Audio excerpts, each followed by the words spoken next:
A 46-year-old murder case is getting a new look. A local police department is teaming up with cold case experts to retest the evidence. And tonight, NBC 10 investigative reporter Claudia Vargas shows us the technology that's expected to be used as detectives try to get answers in this decades-old mystery.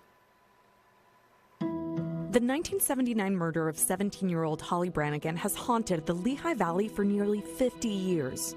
The teenager's body was found on the kitchen floor of her family's home with a knife sticking out of her back. She had been stabbed 18 times. It was a very violent way to die.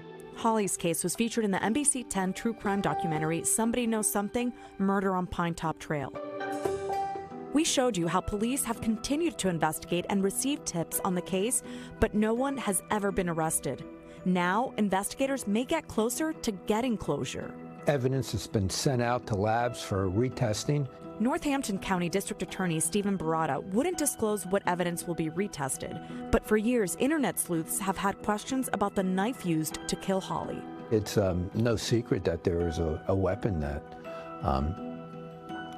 or a knife that's been examined. Previous DNA tests were inconclusive in matching a killer, but there have been advancements in DNA technology since the knife was last tested. The Northampton County DA's office and Bethlehem Police Department are hopeful about a new partnership with a group that specializes in working on unsolved crimes. We've consulted most recently with the Cold Case Foundation.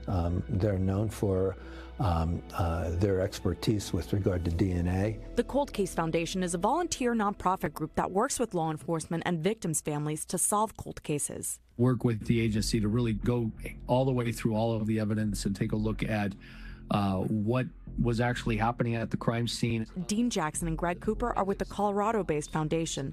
They could not speak specifically about Holly's case because it is still under investigation. The group assesses the evidence in a case, then suggests what should be tested and how. Between that and then genealogy DNA that's being utilized now to identify the offender through their relatives. In a database. Cooper says one method of retrieving DNA from decades-old evidence is to use an MVAC device. The vacuum-like tool releases a solution onto the object to be tested and sucks up potential DNA. MVAC operates like your simple carpet cleaner. The Camden County Prosecutor's Office has an MVAC. The agency has no involvement in Holly's case, but we asked them to show us how the DNA collection system works. The MVAC can get in the crevices and cracks where a traditional swab cannot. For example, if the handle of the knife used to kill Holly has ridges and weaves, there might be DNA in there that was not picked up by previous forensic testing. Red Road tells us the MVAC system can test for blood, saliva, seminal fluid, and touch DNA, which are your skin cells. So if the suspect touches something, then they're going to leave some residue of their DNA on the object? Yes, essentially? correct. Okay. And then that's what this machine would be able to suck up? Yes. It's unclear which of the evidence in Holly's case will go through the MVAC system.